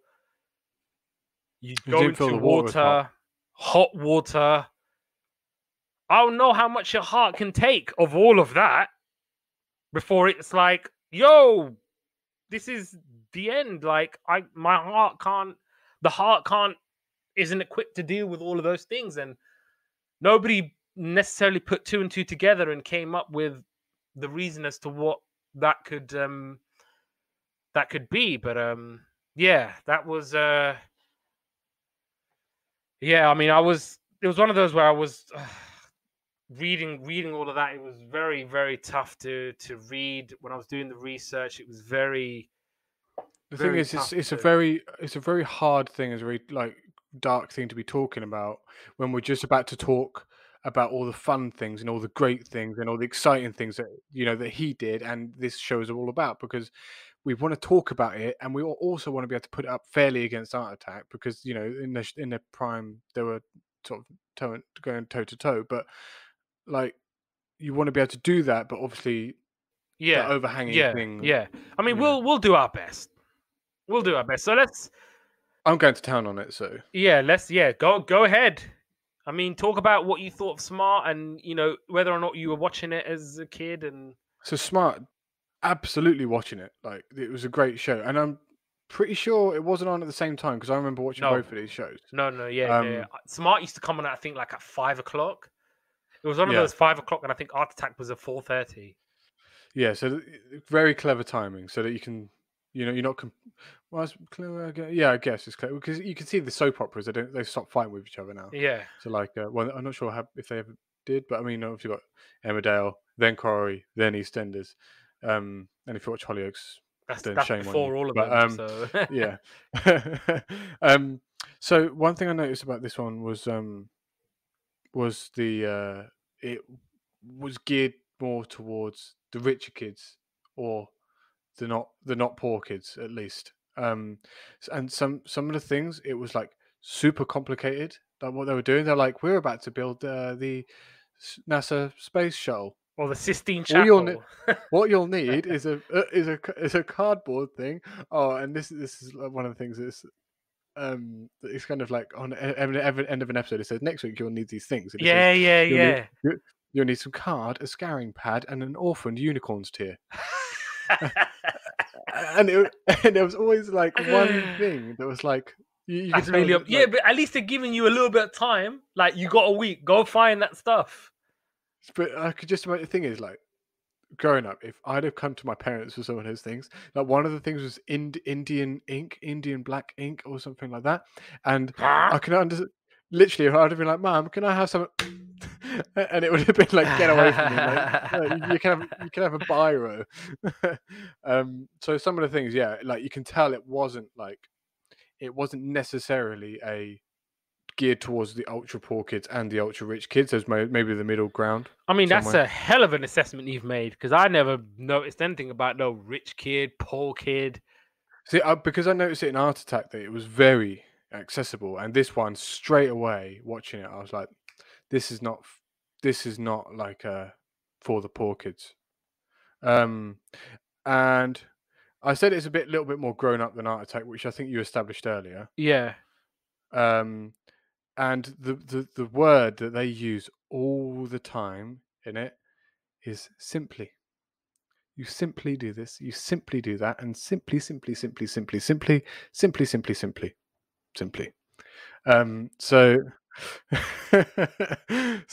yeah, that's like kind of my first impression of it. Straight out of the box. I mean, for me, like I loved Smart growing up. Absolutely loved this show. I was watching Smart well into the 2000s, actually. Yeah, like I can't remember when I stopped watching it, and probably I'm the same as you. It was like one of those shows that was not so childish that it was childish. It's such an easy watch. It's so fun. Some of the banter was a bit weird and whatever, but I wasn't mad at it. It was kind of there. But no, it was one of those shows I watched so much as a kid, and the presenters like Mark and Jay in particular, they were the two I remember. I remember Josie Darby because she was black. I'm rooting for everybody black. What did she say? She was saying she was one of the worst Simplies. Honestly. I can't find the note I wrote about it. You know the morph story I told you? It was on this episode of Smart. Oh, so you watched the same one, Series 2, Episode 3? No, you remember the morph story I told you about? How he turns into a chicken to impress the other plasticine. It turns into a wolf. Morph turns into a gun. The wolf becomes a dog. Morph turns back to normal, and the green plasticine becomes a monster and then scares everyone away. Yeah, see, that exact thing happened on my one. What about the... Yeah, he turned into a dog and then he petted the dog. Oh yeah, then it's a monster. I literally just had it out now. Yeah. So what episode? So that was in the 90s, and they were making jokes about fox hunting. What episode was that for you? That was a Zoe Ball episode, so really, really early. Yeah, so I got that as Series 2, Episode 3. Did they make a fish out Yeah, of I balsa wood? loved that bendy fish. Ye- I I was gonna. absolutely loved that. That was stunning. I nearly went to the shop to get some sandpaper and some wood. That was so good. And then obviously, yeah, It was. making fake spiders, Zoe Ball, Yeah, using googly eyes. and the most complex contraption with a like, cotton Oh, that was bobbin thing. really complex, wasn't it? Like you Yeah, had and to the thing go is that, in, out, outside, and bend it. they would miss steps, like, and they Here's would one say, I like, made earlier. yeah, and that was too much in this show. Like, here's one I made earlier, but you've just missed how you did it. Yeah, this is I made it earlier, so I'm not going to show you. Yeah, I Um, wrote you can use chopped up wood and then paint it.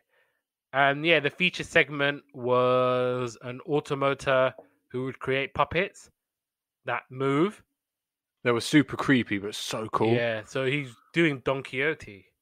The smart tips was all about drawing clothes on people, dry pastels on PVA glue, and using that to make pictures.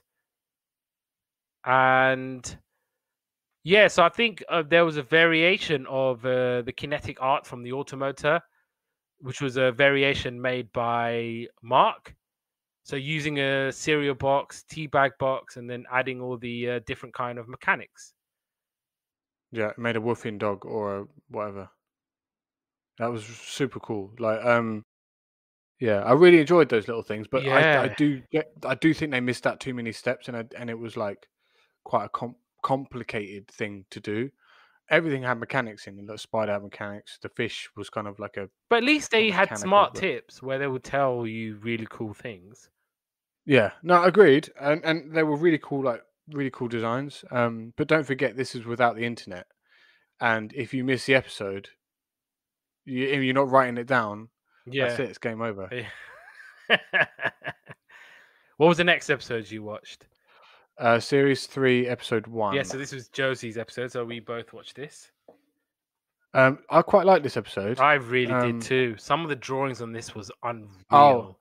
so her word was quite simply. She said, "I said this lady has said quite simply 1,000 times already." Making a dog Um, using cards. What's that all about? making a dog using cars. Oh, the cars, That's the other episode. cars. Oh yeah, yeah. It's Yeah. kind of Are you like a reading my big notes? art attack Yeah, thingy. So James, yeah, they did. I said stunt team for some reason making a dog in a car park. there you go. No real point to it. To And make then a I just dog, noted. that's the point. I noticed that Mark here because he's drawing a fireman. I think he's drawing in this episode, and he's a lefty. I never knew he was a Yeah, lefty. Mark and Jay were lefties, and so was Oh, I Kirsten didn't. O'Brien. She was a Didn't they say lefty that left too. people are supposed to be more creative? I don't Left-handed people. know. I'd like to I don't think know. I'm creative and I'm right-handed. Yeah, I'm righty as well. My left hand is literally like just so useless. Anything that requires a little bit of dexterity, my left hand is completely useless. And Josie makes a case to keep files, which looks like a book. Smart tips were how to draw eyes, how to get rid of paint mistakes, and how do you make objects look more round. I was wondering, are the phoners actually live? Was it a live show? Was it filmed live? Because I was wondering if the phoners were really there, because it seemed like they were just like the whole thing was staged, and I couldn't quite work it out. And then I it think seemed like Smart Tips may have been recorded live and everything else was taped. If I was to okay. guess. Yeah, I know there's lots of VTs and stuff like that. But the thing is, I just wondered, and the people on the phone just seem to be like, well, I can't see you what you're doing, so yeah, cheers, bye. So there was obviously a painting places competition. So you're like painting a really fancy place that you would like to visit. So Mark ends up drawing Kingston Lacey, which is this nice fancy castle, which his final product was so good. Yeah, What he ended up drawing. And obviously he was like, obviously use pencil first and then you use pen. and pen. Think before Yeah. you ink. Think before you ink. And yeah, you that's find the great right tip. position and composition. And then you I like this little gadget as well with elastic bands for perspective. yeah, that was was super cool. That Yeah. is really, really cool. position and composition. And then Jay's making a homemade coat of arms with things about himself. One thing I found quite interesting about this episode was the competition allowed computer designs. I thought that was quite interesting. It says just write down the name of the Of the program software you that used you're to. using. Yeah, and So that we can steal it from you. yeah, I thought it was. I thought it was like. Obviously, this is kind of when computers are quite new-ish, I guess, to like mainstream consumer PCs. So like the fact that you can do this, even in the next episode that I'm going to talk about, which you probably got one in between, is they were talking about like as if this particular thing is amazing. Well, and now yeah, this like I particular remember, thing is like obsolete. IT was a novel concept. We're like, Yeah. what's IT? Why are we doing And you got IT? the CD-ROM. It's like, Oh, I mean, they weren't even here for that long, to be honest, were they? I mean, so yeah, it was here, and gone because it turned into CDs, then DVDs, and then gone, just vanished off the face of the earth. yeah. Well, not quite, but you know, I mean, I'm sure that my boy probably won't even know what a CD is. He thinks that they're for rubbing on the floor. The last episode I watched came from 2002. So did you watch any Oh, before? Yeah, so I watched the last one of the 1999. How the hell did you know it was the last one of 99? Unless they Because made it as they part of the were episode. yeah, because they were talking about them. Do you know? Remember? Millennium Bug. Yeah, Millennium Bug, Y2K, and this and that. Was it Y2K? Yeah, Y2K. Yeah. Yeah, I only knew that because you've mentioned it 100 times on this show. Because of, like, in September 1999, and yeah. So they made like a Millennium Bug thing with like a chip on it, and then which was a little bit dark. And I actually think I remember watching this as a kid. So Mark comes back from the future to like Terminator kind of thing. And obviously looking at it now, that's quite dark, but quite cool. Like he came back from the future to like Terminator to destroy the Millennium Bug because that was going bad in the future and whatever. Anyway, point made. So then they made the Millennium Bug, but I wrote a note here that they missed so much out. Then they had a morph segment. I can't remember what that was about. Then they had a how to draw segment, which maybe had been the firefighter one. I can't remember. It looked like and your then son was into morph. Yeah, so he was. In fact, that's what it was. That's why I didn't write any notes for it because he was watching it, and I think it was the noises they were making because they don't speak English. Yeah, he was kind of just glued to it, and as soon as they turned off, he was bored. But yeah, he was into his morph, and on the back of that, I put on Pingu on the TV because obviously, like, very similar animation styles, probably the same person, right? Maybe not. Anyway, so Pingu was they had the same kind of noises in Pingu and the same like animation. He loved Pingu, so got a new thing for him to watch instead of Peppa Bloody Pig. No disrespect to the people that made Peppa Pig because it's absolutely fantastic, like for the kids. But when you've heard, when you know each episode off by heart, it gets a bit tiresome. Then they did. They went on to this kind of programmer VT segment thing, and the programmer. They're talking about programmers, like actual programmers, and they're like using CD-ROMs. And I just kind of laughed because I was like, "This is so." Like, I don't not even sure they probably weren't even connected to the internet. These computers, and that just seems even to me like. And I grew up with floppy disks, and I grew up with CDs, and then DVDs, and no internet, and encyclopedias, and if you wanted an encyclopedia on your PC, yeah, exactly, yeah, you had to install it on your computer if you wanted that. If you wanted a Google kind of thing, you had to install it.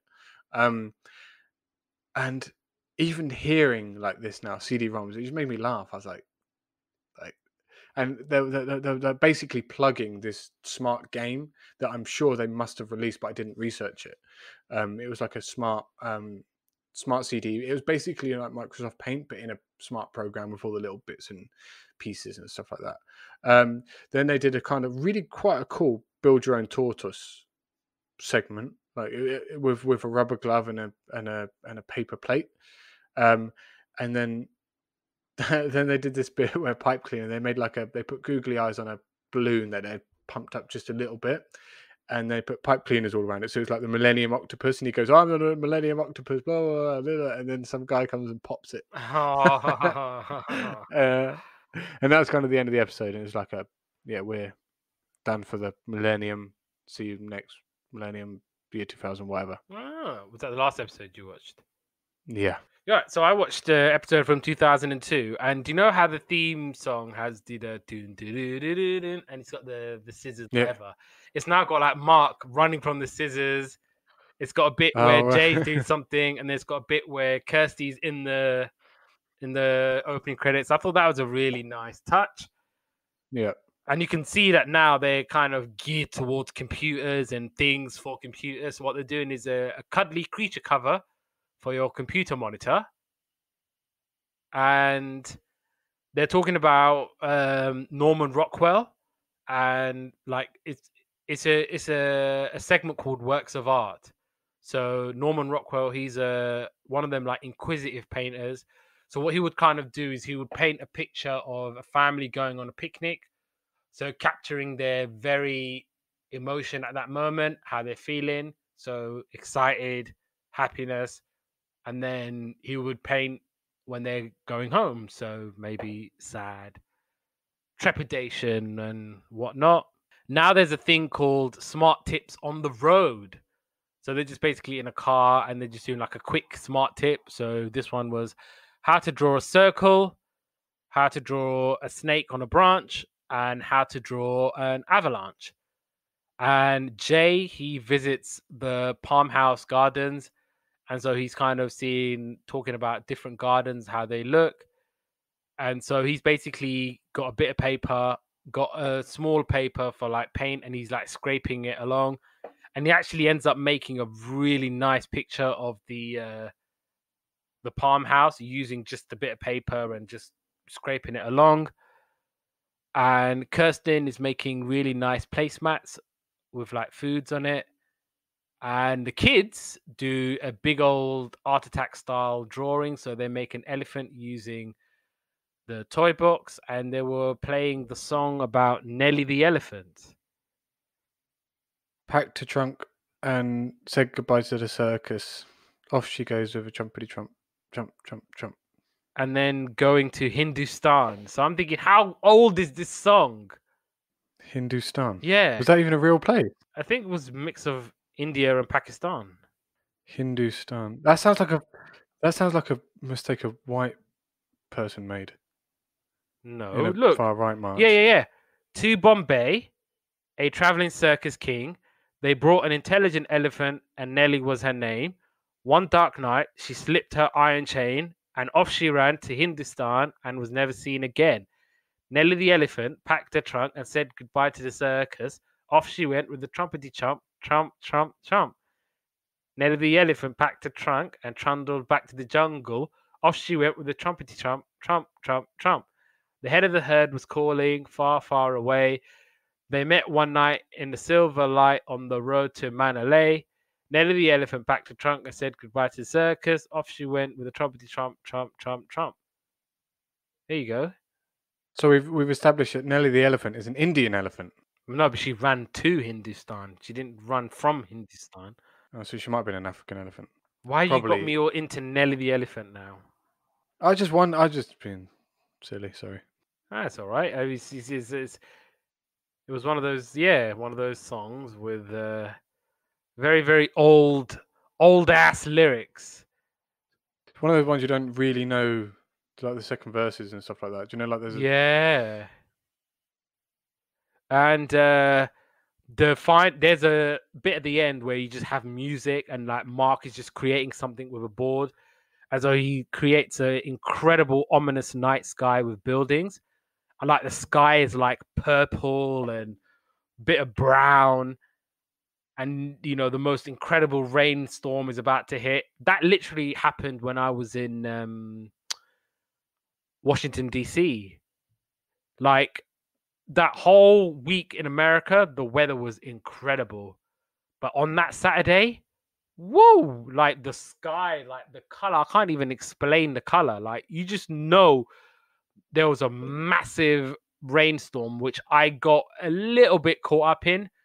But I think the majority of it, thankfully, I didn't get caught up in it. But that like sky reminded me of that time when I was in America, and it just looked absolutely incredible. And it was just, again, testament to the incredible talent of Mark Spate. And yeah, any last words on Smart? No, I mean, it's one of those shows that was. I mean, everyone has a little bit of a smile on their face when it's like, "Banana." Click, click, click, click. And it's like, yeah. You can't help not smile. So that I think that shows a lot of what it did, and obviously the presenters and everything. It's a legacy show. Like it's one of those institutional programs that raised us all in the 90s and 2000s. And God, you can only imagine how many kids pursued a career in art because of shows like this. And Yeah, you'd have kids who absolutely. would literally be doing everything they're doing. And they'll be And sending off pictures and getting the yeah. smart notepad. Did you see how small that is though? What? I thought it was like an A4 sized notebook thing. A5 is Sketchbook. standard though for like drawers. Oh, but yeah, because they showed it. It was tiny. I was like, It was A5 at least. It's not going Yeah. to be smaller than that. it was on one of the episodes. I can't remember which one, but they showed it and it's tiny. Well, It's yeah. not like a note. Like Well, it's not A4, but it's A5. So it's like a flip book kind of thing. So you just draw little Yeah. things and you just kind of. It's one of those things where you can take it with you on the bus and just Yeah, kind of yeah, dawdle exactly. along, and that's probably why that was the reason of the size. So now here comes the part where we have to choose. Right. I'm not on the fence. So do you want me to go, or do you want to go Absolutely first? go for it. I'm not on the fence either. Right. So I'm gonna go Art Attack I knew you every day of the was. week Knew you was going to go because Art Attack. it's a couple of things. First of all, I like that Art Attack was accessible by all of the social classes. You, That well, I'm wait. Okay. Poor kids can do whatever they were doing on Smart, okay? can they? Yes, they can. You can Can find an they? old cornflakes box and make something Yeah, from no, that. but it's not that. It's some of the other bits and pieces that they had to do, and also it's not only that. That's not the only reason. The other reason is that Smart isn't like doesn't explain it well enough.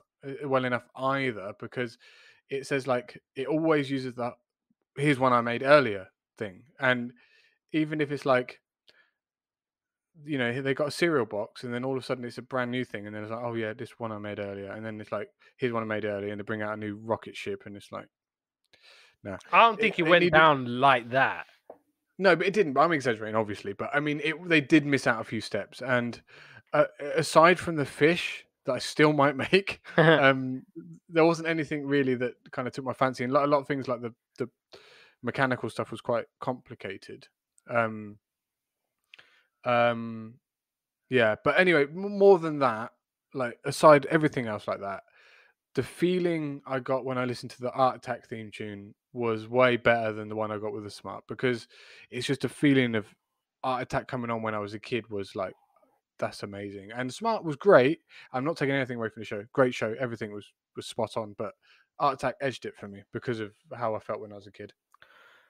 Can't I just go with Smart Attack and be done with it? I think that's probably the fairest thing to do. Smart But Attack. unfortunately, although that was a very clever name, you can't. Okay, so I'm gonna go with Smart because just some of the pictures that they would draw, some of the stuff that they would do, it was breathtaking. Like the final piece that I watched that Mark did, that was out of this world. Like the gardens that Jay created as well, that was so good. And even like the Kingsley Lacey, I think the name of the house was, that Mark did with the Acid Band. I thought that was incredible as well. There isn't a loser because I loved Art Attack as a kid. I loved watching it now. Neil Buchanan, he's another institution of like British television in the 90s. I think he needs to be knighted and made a knight of the round table or whatever it is they do with that kind of stuff. But yeah, like I think with Smart, taking away the tragedy and everything to it, I thought it was a fantastic show. It was a show that I watched well into the 2000s. I didn't watch Art Attack in the 2000s. I can safely say that. I was amazed back as a kid it was still on. I'm like, damn, you still on? When I'm like flicking the channels and I see Art Attack, I'm like, damn. I'm like, this guy's still on? Shoot. That's what I'm thinking about Art Attack. But like, again, it wasn't to take away from anything. I just thought the pictures and the things on Smart were a lot. Like, I look at it and think, wow, this is incredible. Like, I'm in awe of these pictures and these designs and things like that. And the way I think Mark Spate was as a presenter, I thought he was so much fun. He was wacky, he was goofy, and he really made that show for what it was. And yeah, like Neil Buchanan as well. Like it's like I said, there isn't a show that I liked way more than another. This is one of those where it just for me, Smart just tipped it ever so slightly. So yeah, that's all I have to say about that. And I think it'll be a good place to bring it to an end. This was another cracking episode, and Yesterday's Capers is available wherever you get your podcast from. Like honestly, like we are talking about some TV show royalty here, guys. Like check it out. It's available wherever you get your podcast from. Give it a listen. Like, share, subscribe, download. Do whatever it is your podcast platform allows you to do. You guys have come with us a long way. We're almost approaching our 1-year birthday. So y'all been with us for so long, and we appreciate you for being with us on this journey. On the socials, you can find us on Instagram at Yesterday's Capers 1. On Facebook, we're on facebook.com/Yesterday's Capers.